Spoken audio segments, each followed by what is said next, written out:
I want to get, I just want to measure it real quick, see if we get a difference over the session. Back, I still feel a little bit, but it's way better. I think that's the best. That's not too bad. You're at like 132. It's not horrible. Should have did it yesterday. Hang on, just look at Yeah, look at you. Do it from here. Well, so I want to see like where your active is. So it's like where you can get it on your own without like too much pressure. So yeah, you actually have less range here than you did before. By a couple degrees, like 3 degrees. So that's like 130 prone. You sore at all from it yesterday or no? Not that I've noticed yet. Okay. The last time that you did it, I was so sore. That was from the pins that we were sore from. I was just curious about from this. Doing a little shockwave therapy on Chris.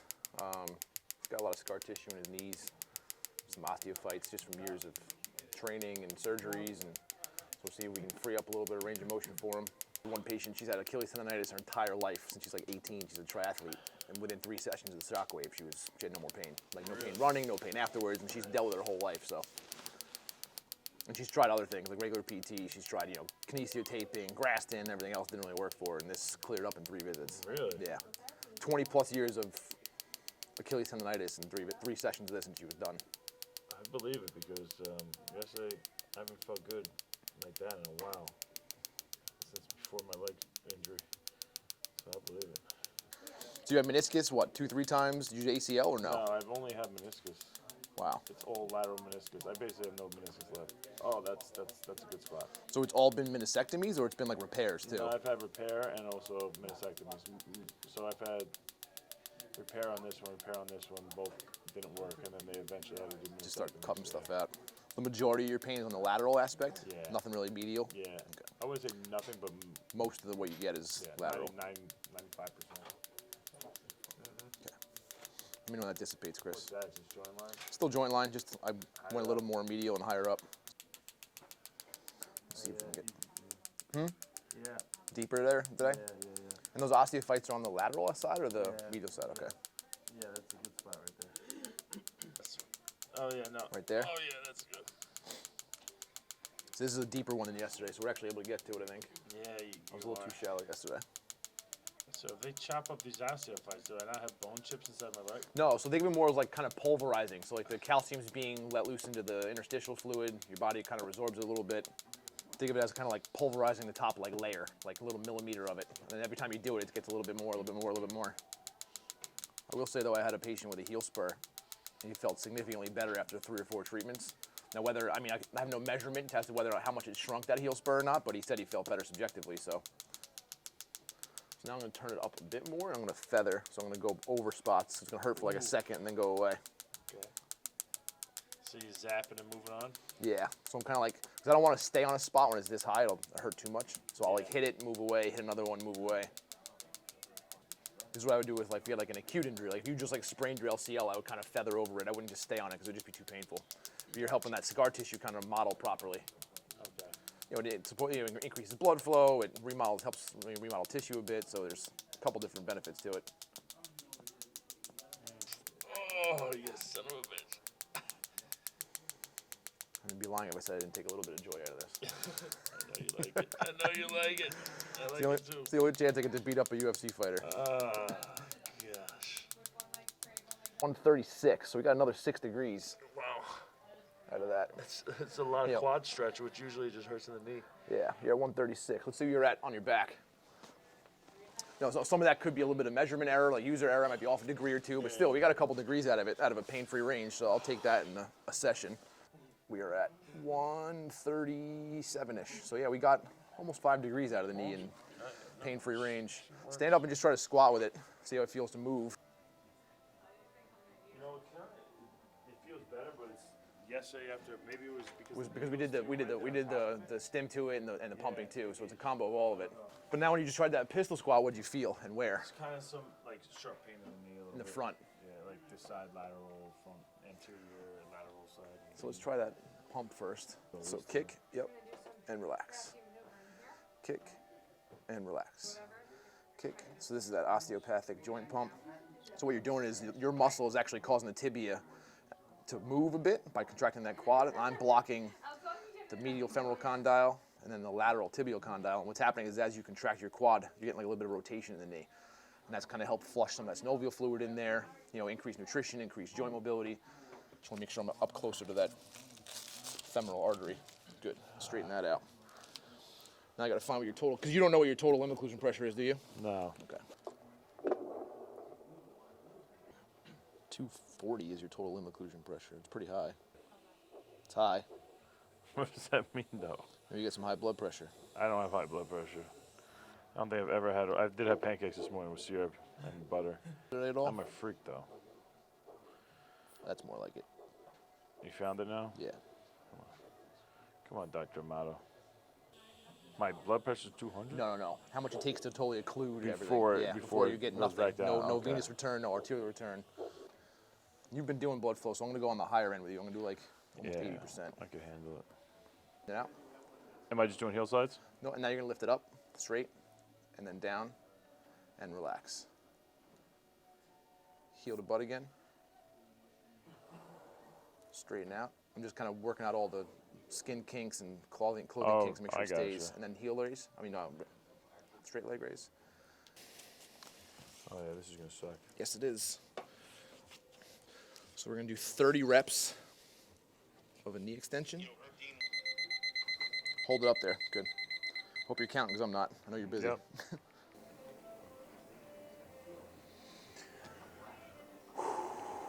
Number you on? What do you think? 21? I don't know. I was asking you. Feels like a 21 to me. I just had Kevin James, first A-list celebrity on the podcast this week. Just in time for Thanksgiving. Trying to promote it on my Twitter and my Instagram and my Facebook, and it's a tough life, you know. It's always annoying. I don't like doing any type of self promotion. So for me, it doesn't come that easy. So I have to force myself to do it. But it's important. Yeah, right. I mean, all my sponsorships really, they pay me because of my social media presence, you know. And if you're following, then you can advertise for their company. So It's like a perfect. as a fighter up and coming, it's important to really, you know, put the effort into it and start getting a following early. Been sleeping on like my old bed when I was a little kid, a twin size bed. It's killing you. Where are the kids And sleeping? my kids jump in the bed with me. So I'm in a twin size bed with like Two both my kids. sons by the end of the night. I'm like, you gotta be kidding me. You're going to want to stay on the side of the table there because you want to hang on to something. So you can Yeah. face the table, actually. So you're going to use that to kind of help you out to squat down with it. Okay. Just go as deep as you can. You don't have to go crazy. Am I starting right now or waiting? Nope, for we're you? waiting for this. I'm going to set you up with this first. Ready? Remember when you just got this machine, the Neubie Yeah. machine? You loved it, right? I still use it a ton. So 30 reps. Go ahead. Feel the stim? Yeah. Getting a decent contraction? Yeah. Yeah, there we go. Good. This is supposed to be super hard? Strong. Pads have good contact? Yeah. Yeah. That hair's not helping, but it's all right.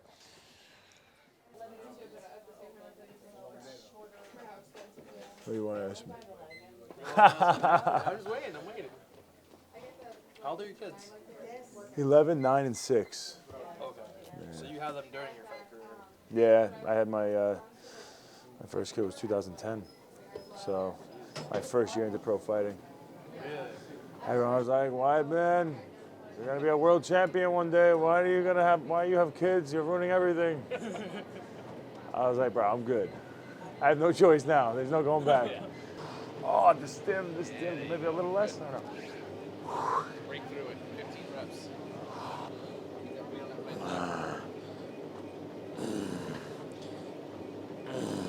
Actually, you know what? I think it doesn't look bad right now, right? No. Some quad going Quad's coming back. Lateralis is in there. Rectus is good size. We got to get so you have less pain so you can actually do leg work. I know. I'm not feeling like pain right now, which is great. Okay, let's go 15 again, Chris.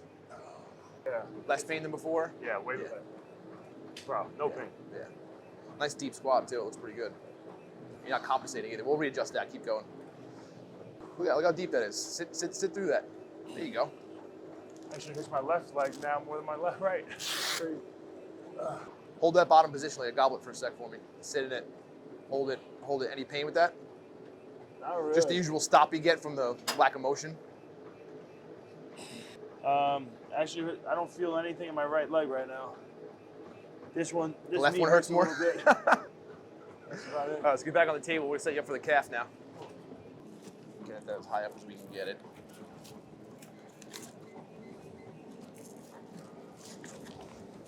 I'm going to set the pads up on that calf now.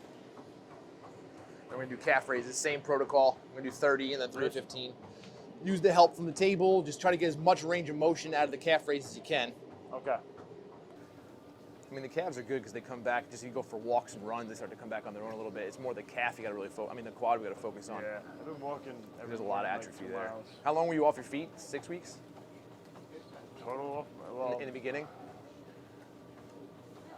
yeah, like 8 weeks. Yeah. And then, but then I had a second surgery. Yeah. Where I was off the feet again. So it's like a neural re-education. It's getting the muscle to fire more. So he's getting more neural recruitment with the stim itself. So when he's doing the actual action, the calf is firing more, and then so he's moving with it. It's kind of like that mind-brain connection, like the brain's telling the muscle to fire a bit more, and it's a form of muscle re-education, kind of like old school Russian, but it's direct current instead of alternating current, so you don't get any co-contraction with this. So we can crank it all the way up. He's not going to get his anterior tib muscle to pull on his toe, at the front of his foot at all. Same thing with the quad. You get nothing in the hamstring, so you're getting all quad contraction and no co-contraction, which will lock you in place. There's no way anybody understood that. That's about as lame as I can get it. Explain it So to it's- me like you're explaining it to your kid. For me, We're just increasing muscle contraction. bro, he's making the muscle flex over and over, and then All right, Chris, with you ready? more flexion makes it more strong, like both. You going carnivore tomorrow, or are you eating everything? No. But I'm off this week. I've been eating disgust. But then it puts me right back on my diet because I don't want to feel like this again. Yeah. I don't like turkey. You shouldn't, yeah. I don't like I actually like cold cut turkey better than regular like It's Thanksgiving not real turkey. turkey. I'm smoking like the mine on the fake Traeger stuff. tomorrow. It's gonna be good. That might be I'm soaking good. it in a brine overnight, smoke it for like 8 See, hours. Yeah, I It should would be like good. to try that. I Ready? wish if I Thanksgiving at my house, I'll do that. Wrestling is still very tough. I mean, I was trying to do it. I was trying out for the 2008 Olympics. I figured I was gonna do, I was coaching at college at Hofstra, and I figured I was gonna do that in between and do the world teams and do the Olympics, and then. But mixed martial arts was coming around, and I was making $12,000 as an assistant coach at Hofstra. I'm like, living in my parents' basement with a baby on the way. At some point, you got to be like, yo, I got to make some money. And at that time, there was way less opportunity for wrestlers that were, competing for the Olympics and stuff than there is now. Now you can make a decent living between coaching in college, training at some of these training centers and getting sponsors and stuff, and social media presence. That was nothing. There was none of that. There was no social media presence at that point. I don't even know if there was. I think Facebook was just really. That was it. Just Facebook. Yeah, I mean, I love wrestling. Wrestling, I think, is one of the greatest sports there is. I wish it was bigger and easier to make money for guys, but people love to watch people fight. The whole flow wrestling thing made it a little bit more. Flow Wrestling did a great job. Flow Wrestling. Yeah, they were around they started when I was there. But it was very, very new. They've evolved so much, and they've done great for the sport of wrestling. I go, man, you really got a great memory. I remember everything. Like an elephant. Friday? Thank you, bro. I appreciate it. Friday. Yep, let's do it. Cool. Awesome. We'll hit that lower leg a little more Friday, too. Awesome. Yeah, my lower leg feels neglected. Look at this thing. How does it feel right now? I mean, I'm sure you got some good shots. This is where the bones came out, shooting through the calf. This is where the second surgery went down. This is where the went through the knee joint with the rod to put in my tibia bone. This is where my leg broke in half, and they had to go in there and take out little pieces of bone. These are screw marks. They put 2 screws here, 2 screws up here to put the rod in there. I got 16 screws in the back through this scar with 2 different plates on the fibula bone. Not backing down. Join the team.